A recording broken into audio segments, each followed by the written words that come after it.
2 minutes till game time. It's a bad analogy here, but I'm going to use it.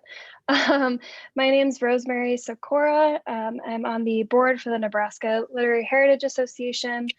And this is our virtual lunch at the library. So welcome and thank you for coming. Hope you have some coffee or some beverages or snacks. Today's guest is Pat Leach, who is the library director of Lincoln City Libraries. I don't know that she really requires much more of an introduction. I think we all know and love her and are familiar with her work on NET All About Books and all of her great work with the library systems here in Lincoln. So she'll be discussing the ALA notable books today. Like I said, if you have questions or anything like that, just drop them in the chat. Or if you're on the phone and you have a comment or question, feel free to speak up as well. So thank you, everyone. And Pat, take it away. Thank you, Rosemary, and welcome everybody. I'm so glad you're here. I'm feeling a little bit of pressure because there are guests from far away and people who aren't in my family, which isn't my usual audience. So, but I'm pretty excited about that. So, hooray for that. I want to begin my presentation by thanking all of the members of NLHA, which stands for Nebraska Literary Heritage Association. NLHA is the group that is part of the Foundation for Lincoln City Libraries. They provide private support in many ways for the Jane Pope Geske Heritage Room of Nebraska Authors, which is here where I am in Bennett Martin Public Library in Lincoln, Nebraska. It's a unique service and one that we're very proud of. And so I'm very pleased to have that group called NLHA that has a particular place in their hearts for the Heritage Room. A little bit about my plan for today. I will be talking about the 2020 American Library Association Notable Books list. It's about 25 books, and I have chosen 7 or 8 that seem kind of the most generally appealing, maybe not the best known books on the list to share with you today. If we have time at the end of our time together, then maybe we can have some conversation about some of the books I didn't choose to talk about for today. I started reading the books off of this list in about 1990, so I've been doing this now for 30 years. So every year a new list comes out from the American Library Association, about 25 books, fiction, nonfiction, and a couple of poetry. And I typically review these on the air for All About Books. And then typically I do a few talks like this where I kind of run down the list and share some of the books that I think are most generally appealing, or frankly, sometimes it's just the ones I like the best, but it's also ones that I think a lot of people would be interested in. I'm going to go ahead and share my screen now.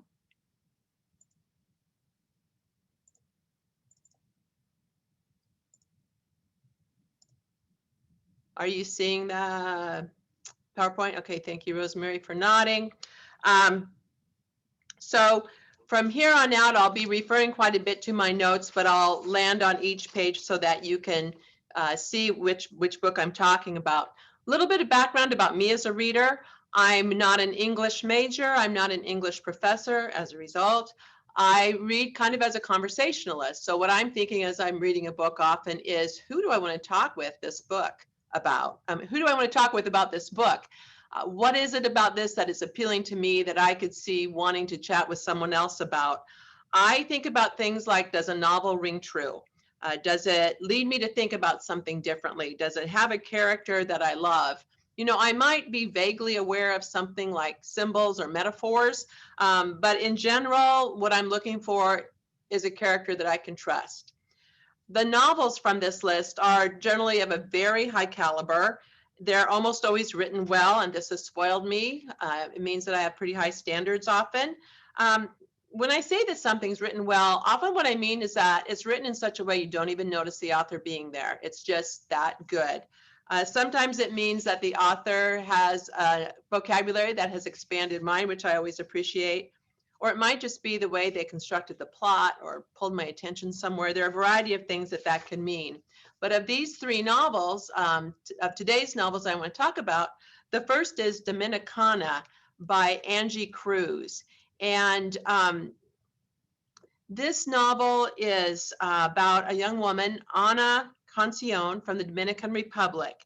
So she comes to New York at the age of 15. It's the 1960s. She's newly married to a man named Juan Ruiz. He's 32 to her 15. Anna's mother has had Juan in mind as her husband for years because she believed that he had the best likelihood of making it good in the US and thus being able to bring the rest of the family to the United States. So Anna has all these adjustments. She had lived in a very rural area of the Dominican Republic. In New York, she's often alone in their apartment, looking out the window.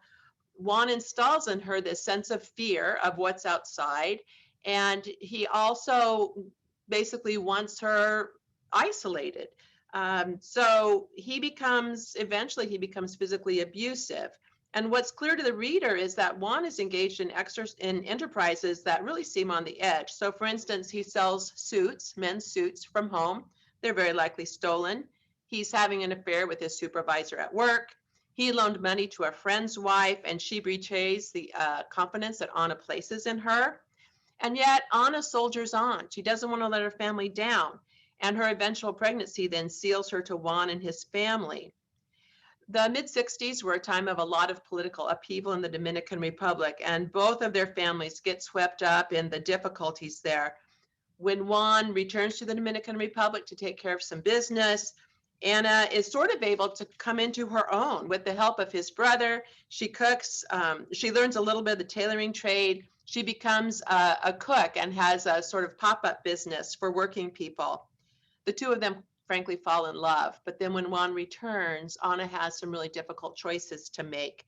So this is, partly a coming of age story. It's also a classic migrant story.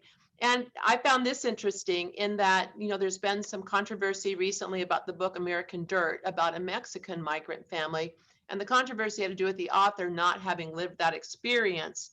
In the case of this book, Ana Cruz based it on her mother's own experiences. And so in an interview, I'm just going to quote from an interview where she says, my novel was inspired by my mother's story. She immigrated to the US in the 70s and was married off to a man twice her age by her parents who had hoped their marriage would secure visas for all the family. This was a true story told countless times in some version throughout my formative years. And when I asked questions to deepen my understanding of that experience, it exposed all kinds of incoherence. So again, she based this on her family. She did say that the best thing was when her mother read it and said it wasn't her story exactly, but it could have been her story. Anna, as I mentioned, suffers from the isolating impact of domestic abuse, but in a key scene, Juan hits her in full view of her family and his, and that begins to change things. Now, I mentioned earlier that I really prefer a story that has a very strong character and character development, and this one has that. And I also love that this book has really lively language. It's told in Anna's voice. She's somewhat naive and uneducated, but she exercises a pretty sly eye for observation. So I don't know whether this is more an immigration story or a coming of age story. I think it serves well as both. I was struck that the author, Angie Cruz, said that a lot of people reached out to her about the domestic abuse portion of this book, that they found it resonated with their own stories. And as often is the case with the novels that are on the notable books list, this one strikes me as being tailor-made for book groups. There's a lot to be learned from this particular place and time of the setting, but really even more to be explored in the timeless aspects, from domestic abuse to friendship to loyalty to getting along with a strong-willed mother. So that one is Dominicana by Angie Cruz.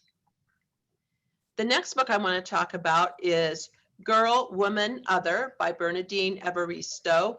It got a lot of attention when it came out, as it was, I believe, a winner of the Booker Prize. And this is her 8th book. She's a Nigerian British woman, and this book is set in England. As I was reading this book, I was continuing to think about a question that we ask a lot in the library world. So as a librarian, when I read, I'm partly reading just for myself, but I'm also reading thinking, who is the audience for this book? So as I was reading Girl, Woman, Other, I was very much thinking, who are the people I know who would want to read this book? So you can listen and then we can talk about who would be the likely audience here. This book is written in a series of chapters, 4 groups of 3, and each of those focuses on one Black or mixed race British woman. And there's an interesting use, or maybe I would call it non-use, of punctuation in this book. It doesn't have periods, but the words are arranged on the page so that there's enough white space, and the arrangement makes it easy to follow. Something about this kind of writing seemed less formal and more immediate. I found it really worked well for this story. So she has this way of writing that makes the most of prose. She writes in poetry as well, but so it's in prose, but it doesn't founder under a whole lot of extra weight. So with each person's story comes an exploration of feminism and how it's evolved over generations. And it's kind of exemplified by the first 2 characters, Emma, who is a Black playwright about to have a production at the prestigious National Theater. So after a lot of years feeling on the outskirts, she feels like she's finally arrived. Then in contrast comes her daughter, Yaz, raised by this remarkable group of friends that Alma kind of had to gather together so that she could succeed as a single parent. And Yaz turns a pretty cynical eye on her mother, sometimes a slightly patronizing eye. And her mom seems to her quite behind the times in terms of 21st century gender. So the characters proceed from there with various degrees of relationship among them, a lot of mother-daughter pairs. You know, sometimes with this many characters commenting, it's hard to really feel like there's a sense of story. In this case, she does manage to convey that, but there is a whole lot of intermingling. And one of my favorite things then is when one character comes in to describe what another character has told you and fills in a lot of those gaps. So what rang true to me about this book is how all of these things happened in connection to each other. And it was always tied to the people around there. So the impact of parents and upbringing, even as husbands, lovers, and others shaped important periods. She creates this way of people talking about that felt really authentic to me. One reviewer noted in this book, often the turn of a chapter flips us into the unexpected depths of a character we've only met in passing. And she does such a great job of creating a clear persona for each, for their time, for the place that became their home, and for the way that they grow into themselves. As the book nears its end, in one of the final chapters, everybody's gathered together, or almost everybody, at a reception for this play that is going to be put on by the National Theater. And so at its very end, Evarista tries up a loose end. I don't think it's a spoiler that I'm about to share with you what the final sentences are. They simply are, this is not about feeling something or about speaking words. This is about being together. And I love that line about reading because, as I said at the start, I read more as a conversationalist. I think, who am I going to want to talk to about this? When we think, for instance, about our libraries, One Book, One Lincoln program, what we're thinking about is creating a community conversation that's about books. And so I love the way this book is structured, largely around conversation, largely around that whole thing of this is about being together. And of this book, I would also say, perfect book group title. So many relationships, so many personalities, so many universal themes. And then this one is interesting in that it's deeply explored in the setting of Great Britain and this specific group of people who are Black or mixed race, living a variety of sexual orientations. And with this book, Evaristo became the first Black female winner of England's prestigious Booker Prize. And in interviews, she noted that British Black women writers seem just now coming into their own. And I would say that this book completely supports that observation. I'm going to take a quick break here to get a drink.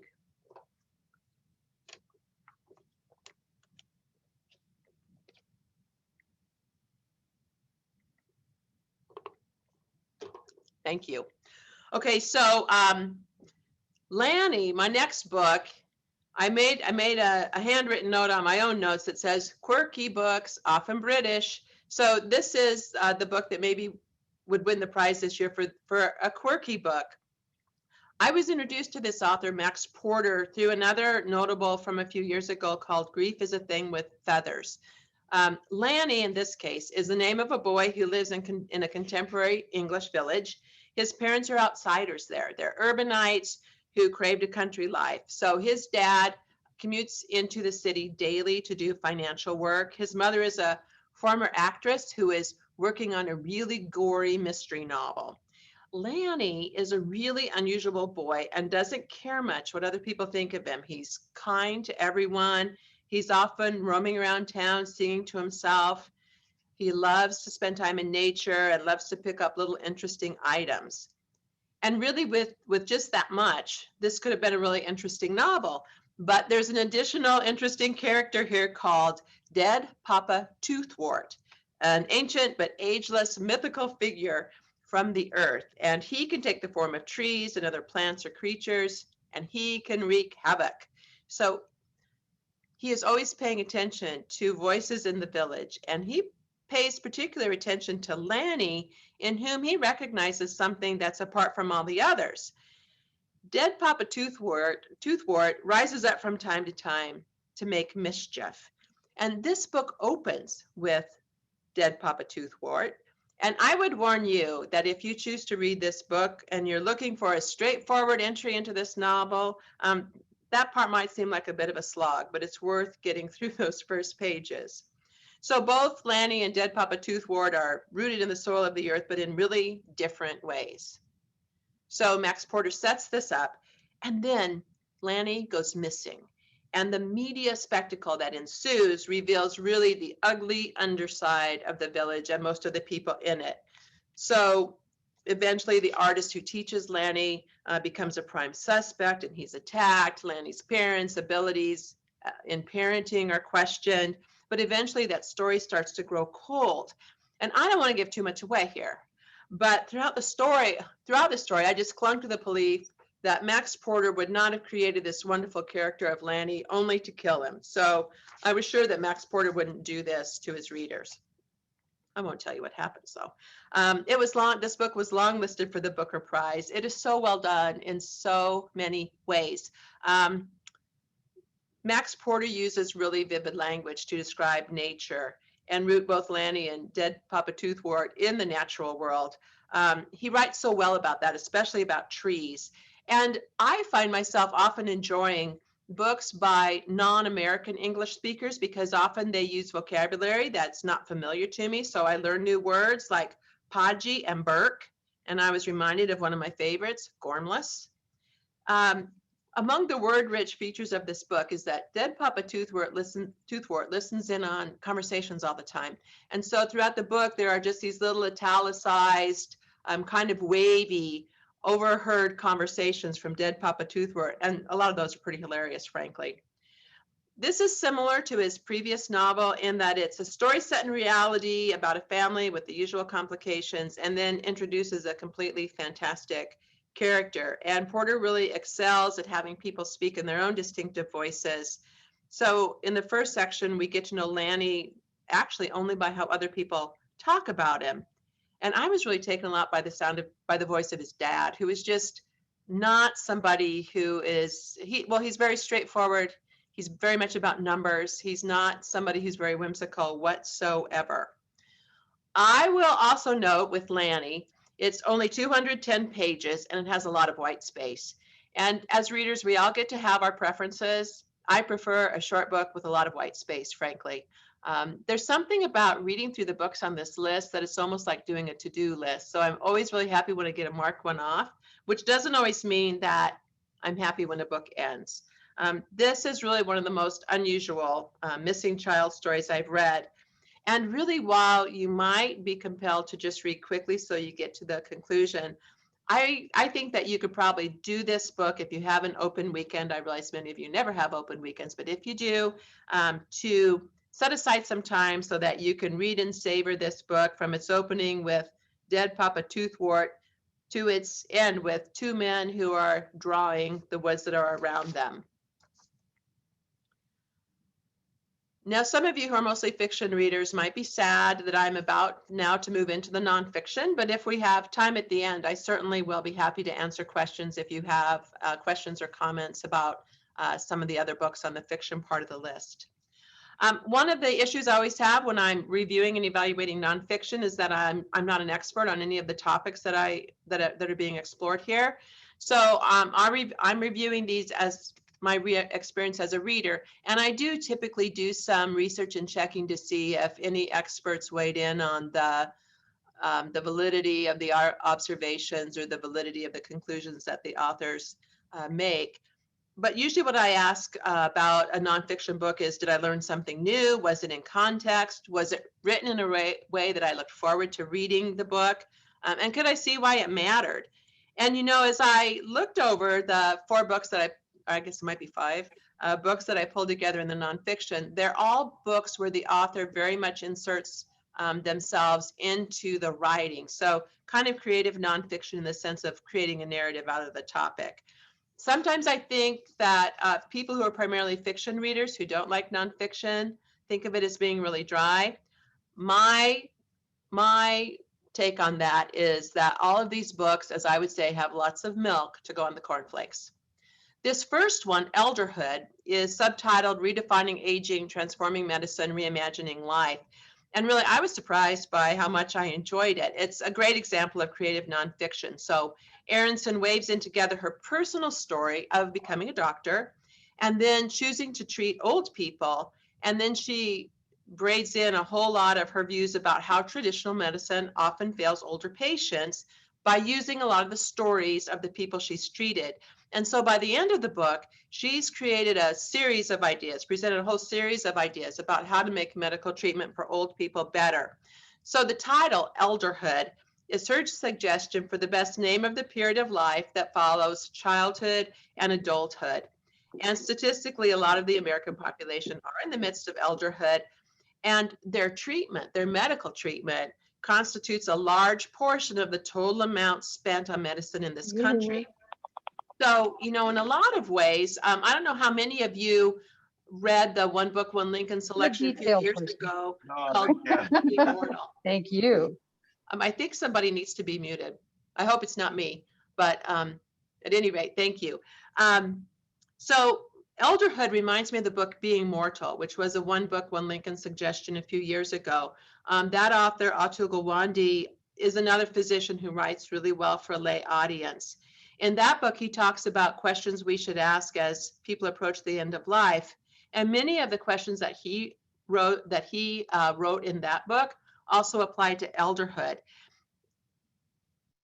Being Mortal is also surprisingly readable. Aronson didn't set out to be a geriatrician. In the course of her medical training, she did realize that she wanted to go into a specialty where she had a good deal of interactions with patients and a lot of variety.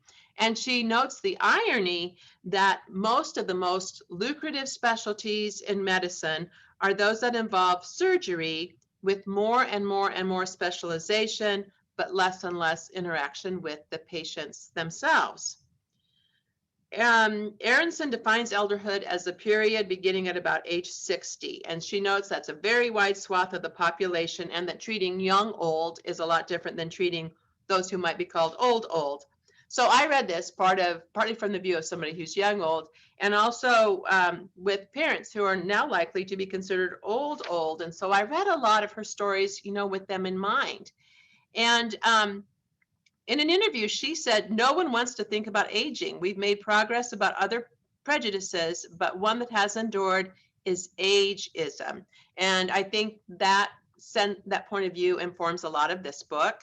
She demonstrates over and over how much she enjoys her patients and how their treatment is impacted by her approach, which has more to do with overall good health and well-being than it does with just curing one disease or isolating a particular condition. So she uses stories of those patients to illustrate weaknesses in medicine for old people. And one of the most common weaknesses has to do with prescription drugs, that they're seldom tested on old people, and yet many are prescribed for people in that age category.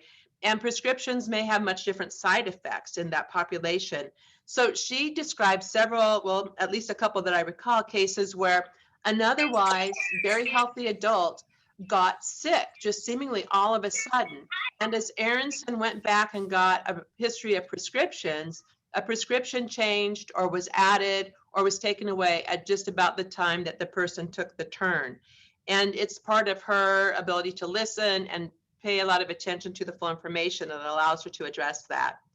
And then also, a lot gets missed when people see a series of specialists who don't communicate with each other very much. And so, her case for more doctors to be geriatricians is based on the benefits that she enjoys, seeing a person as more of a whole person, thinking about their overall health. That usually places them within the context of the family and the other people near them. I was intrigued that she makes house calls and she notes how much is learned when you visit someone's home, which absolutely makes sense to me. And also just how much easier it is for an older patient who may be ailing not to have to leave the house. So over and over, she talks about how most medical routines are set up for young people. An interesting part of this book is that at a certain point, she experiences terrible burnout, and she really doesn't shy away from describing the dark days. She had to move away from being a geriatrician for a while and figure out how to come back without getting bogged down. Now, I'm often drawn to books like this because I love how science and people interact. And so in this case, I get to know her worldview and learning some of her vocabulary from the science of medicine. And one of those small examples is I made a note that Aronson notes that people are diagnosed with a particular disease, but illness is a word for how that disease plays out in an individual. I didn't know that distinction, so I learned something. I also really do hold a special place in my heart for books about medicine written by doctors who write well. I mentioned that earlier. There's really something compelling about the mix of medicine and the humanities. You know, I think we all hope that for ourselves and especially for our loved ones, we would be treated by somebody like Dr. Aronson, who clearly knows both how to listen and how to respond medically. And the story of how she came to do that is what this book, Elderhood, is all about. Pause for another drink.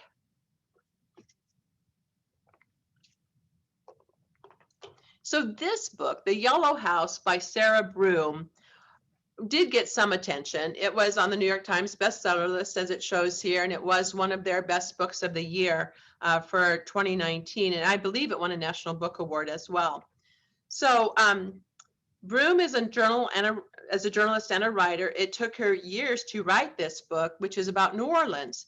So it includes the stories of her own family in New Orleans and a lot of historical research about the city and land use in East New Orleans, where the Yellow House of the title was built.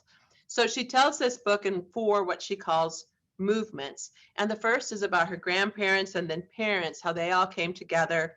And she highlights the way that her mother's mother and then her mother both loved beautiful things and created homes that incorporated their sense of a good place.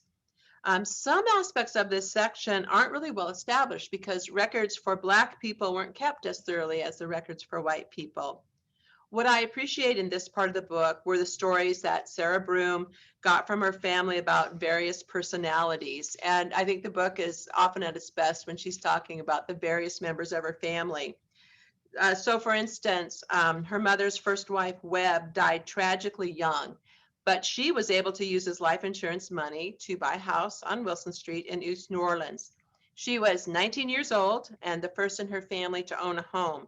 The house wasn't yellow yet, that came later. And she moved into the house just after her marriage to Simon Broom, who was Sarah's father. Now, Sarah herself doesn't enter the book until page 101. And by that time, her father has died, and she describes herself as the babyest in her family. She's the youngest of 12 children. And I felt the book sort of pick up pace at that point. She has a lot of people to incorporate into this story and includes all of the children there, also the neighbors. There's a real child sense of what a neighborhood is like, what the rhythm of her mother's work is like.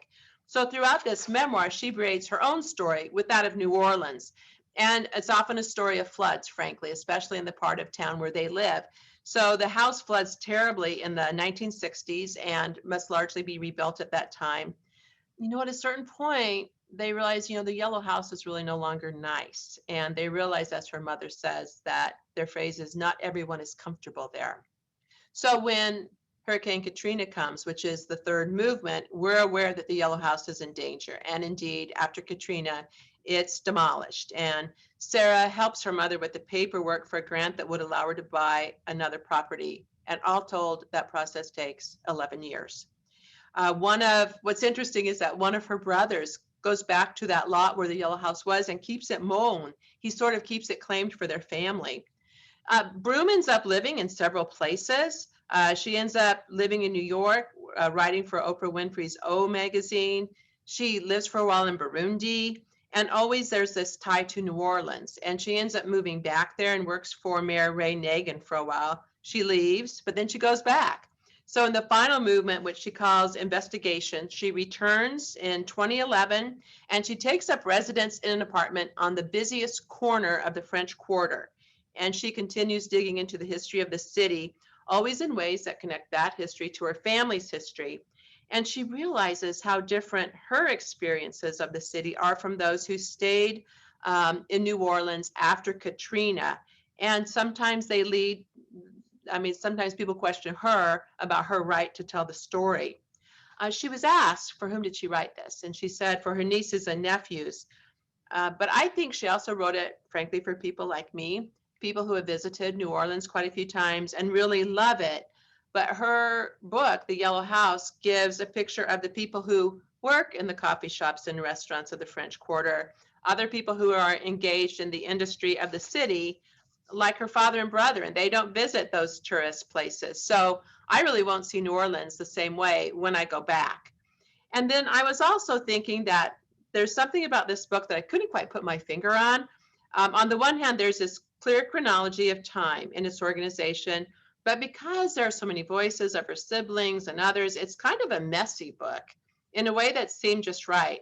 So often those people are looking back on events or trying to make sense now of what happened before. So her path isn't necessarily straight or level.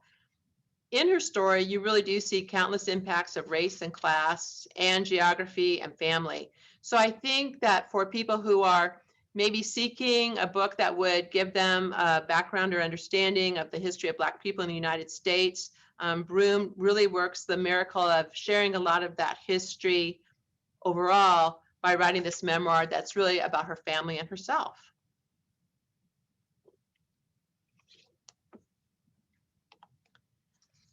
Then this book, Thick, Another Essays by Tressie McMillan Cottom, is another one that gives a view into into situations to do with African American people in the United States now. So the back page blurb of this book wrote, a striking and daring collection described by best-selling author Roxane Gay as transgressive, provocative, and brilliant. Thick is lighting a bolder conversation on politics and pop culture alike through the lens of modern Black feminism. So at the time I read this was last summer, when there were a lot of Black Lives Matter activities going on, and the New York Times bestseller list at that time had a lot of books addressing the issue, and this one was not on it, but it ought to have been. These are, I always note how many pages, 224 pages and 8 essays that lay out some of the biggest issues in Black feminism. And it does so in a way that combines her personal experiences with some of the biggest issues. And she's able to do that because she's a sociologist. She has expertise in that. So I often wonder why the title. So in this case, it kind of comes from two directions. One is that one night in a bar, she's sitting next to a man who turns to her and says something along the lines of, you are thick, your hair's thick, you're just thick. And it also has a meaning in sociology. So in sociology, thick description is defined as intensive, small-scale, dense descriptions of social life from observations through which broader cultural interpretations and generalizations can be made. She is such a good writer that this combination of observations with the bigger picture really works well. And she really draws a distinction in this book between what she refers to as personal essays, and I love personal essays. She sees these as more than personal essays. And I'm so accustomed to reading personal essays that I kind of started off reading this book a little bit too quickly and shallowly. So I went back and reminded myself to read a little bit more slowly. And really, I did find them so engaging and readable that sometimes I missed how elegantly she had set up the argument. She has a very sharp and strong and vibrant presence on social media. And she does share a podcast with Roxane Gay, who is from Nebraska, who some of you may know about. I learned a lot from this book. And I'm suggesting this title to people partly because I, as a white person, learned a lot. And frankly, I squirmed quite a bit. So she talks about how class and skin color form a potent combination, with white Americans dependent on a social structure that keeps them, white people, at the top by keeping others at the bottom. And so she brings this forward in various ways. For instance, she explores a story where she attended a gathering in 2007 in support of candidate Barack Obama in a neighborhood of Myers Park in Charlotte, North Carolina. And she notes that this neighborhood had really tight racial covenants for years, where she would not have been allowed to live there, and that its public schools function sort of like private schools. They're good and they're well funded, and they perpetuate the affluence of white people who live there. There's a really interesting essay on Black people as consumers, and she reflects on a beautiful cape and pair of boots that her mother bought, and then her mother wore them to essentially go to school and advocate on her daughter's behalf. And so Cottam kind of reflects on this purchase and the role it played for them. I often mark excerpts as I read, kind of thinking I might want to share an excerpt with somebody. And in this book, there are a lot of excerpts that give a sense for her writing. But in all of these essays, she's connecting it so much that an excerpt doesn't really do justice to that. Throughout this book, she also notes that she doesn't fall into very common categories. She's an academic, and yet she's Black and female. She's educated, and yet interacts with many people who are not. But she is so good at asking questions, and she provides a lot of footnotes at the end of the book that kind of document that academically she definitely has credentials, and some of those are little essays on their own. But I don't say that so that you would think, oh, this is going to be a very academic book. It's not. It's very personal. It's very smart. And I think the note that I made to myself is that it's a soupy mix that brought forth a book that entertains and engages, even as it educates, pokes, and prods. I see we're getting low on time. I have 2 more books left. One of them is this one, Mama's Last Hug, Animal Emotions and What They Tell Us About Ourselves by Frans de Waal. Again, people sometimes think of nonfiction as dry, but this book is not dry. It is not dry. It is not dull.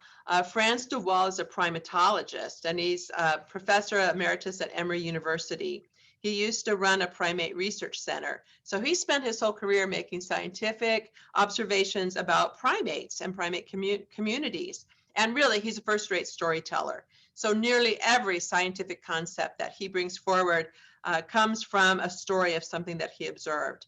And the great theme of this book is that observations of emotions in animals are so similar to observations of emotions in humans that it simply makes sense to believe that animals have emotions. You know, for years, animal scientists insisted that animals not be anthropomorphized, not be treated like people. But de Waal's thesis is that there are measurable scientific observations that lead us to see that differently. So a distinction that I learned in this book is between emotion and feeling. So de Waal sets out emotions as physically expressed feelings, experiences that can be seen in our facial expression, in our body temperature, in our vocalization, in our posture. That's emotion. Then feelings, in contrast, are what we think and how we interpret those. So de Waal seems to say that we probably can't know animal feelings, but emotions, yes. Those are physical and observable. The book's title, Mama's Last Hug, refers to an interaction that was taped and went viral, where an old female primate was on her deathbed, and a man who had done a lot of research with her years before went to visit her, and she very obviously reached out to put her arms around him. And that sort of sets the tone then for this whole book.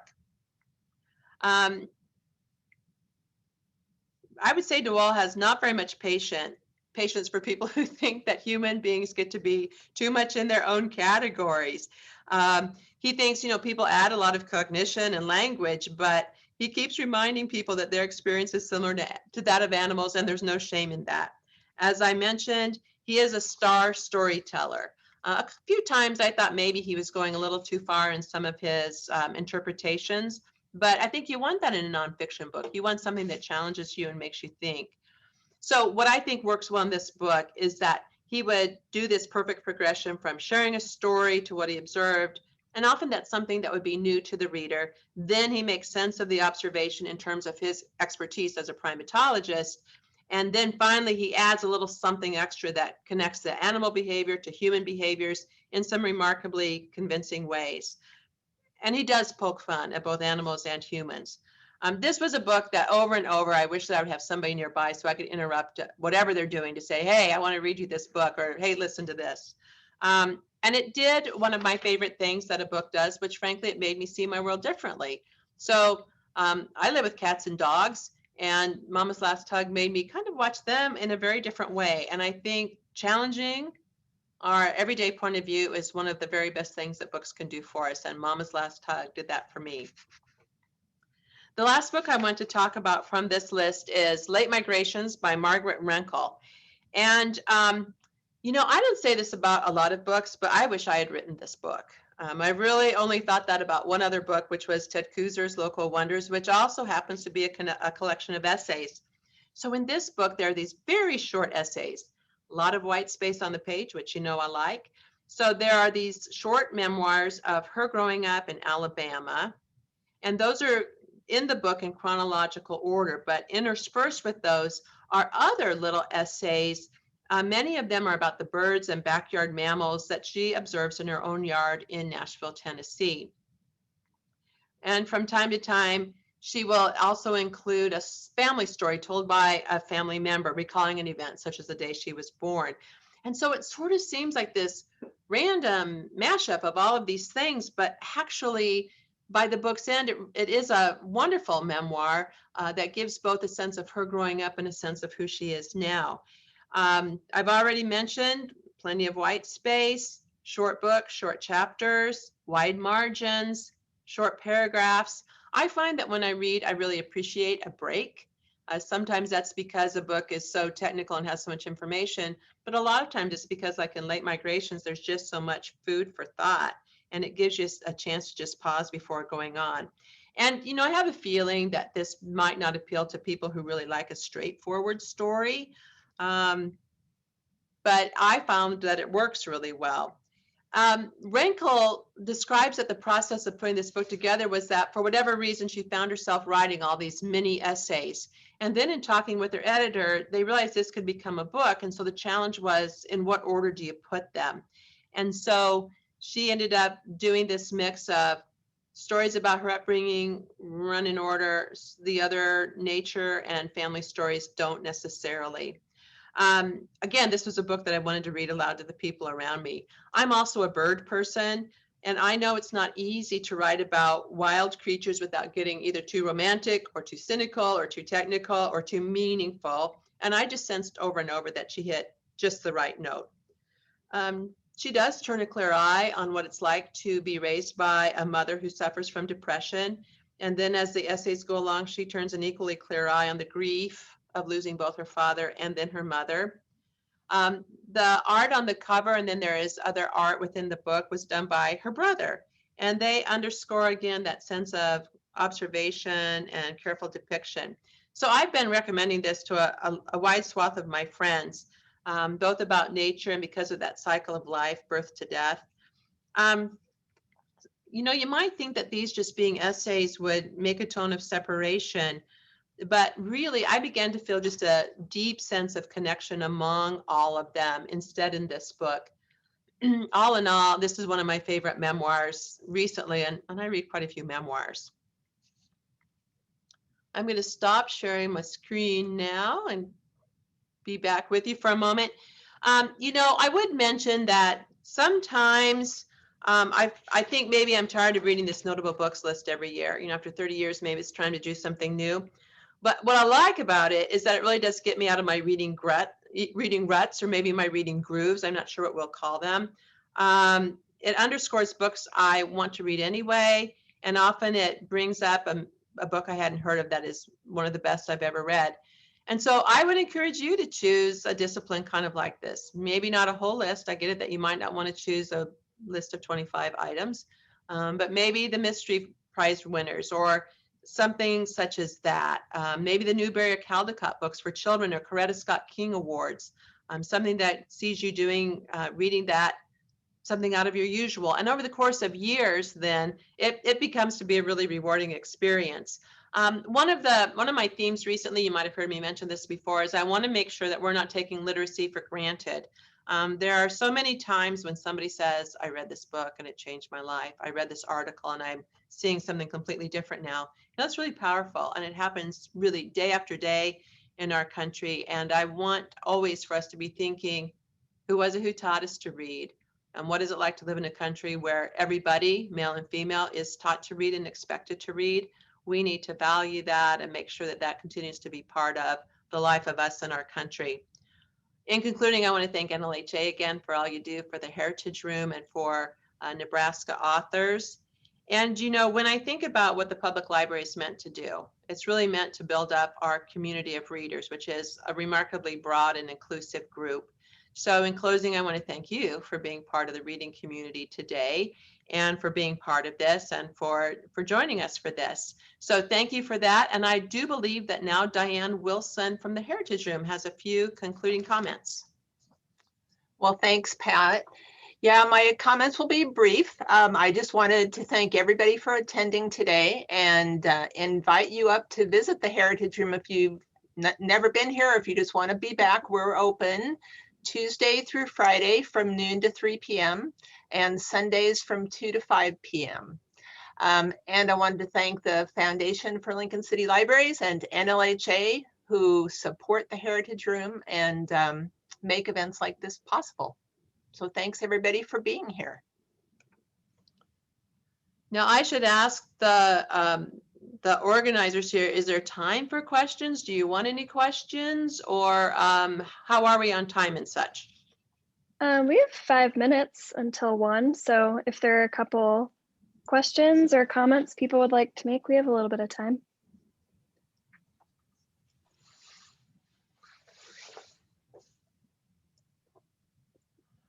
Well, I realize that really what you all want to do now is go read somewhere, right? In Lincoln, it's a rainy, cloudy day, so kind of perfect for that. My comment would be that Margaret Rankle writes a really nice column periodically in the New York Times.